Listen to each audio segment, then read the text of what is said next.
Sementara itu, Saudara, Ikatan Alumni SMA Negeri 2 atau Ikasmandu Banda Aceh berbuka puasa bersama dengan Panglima Kodam Iskandar Muda yang juga salah satu alumni SMA 2 Banda Aceh. Buka puasa bersama ini juga dibarengi pemberian santunan kepada anak yatim. Buka puasa bersama ini hadiri sejumlah alumni dari berbagai angkatan. Buka puasa yang berlangsung di Gedung Malahayati Kodam Iskandar Muda ini juga menyantuni anak yatim dan diisi dengan ceramah Ramadan.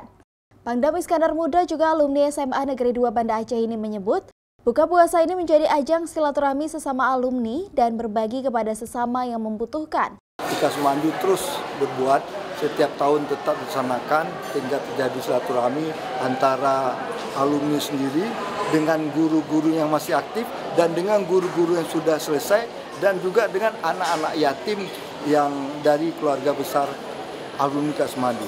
Buka puasa bersama Ikasmandu ini dihadiri ratusan alumni dari berbagai daerah, terutama Banda Aceh dan Aceh Besar, dengan harapan semakin kompak dan tetap dapat berkontribusi bagi sekolah dan daerah. Mustajab, Kompas TV, Banda Aceh.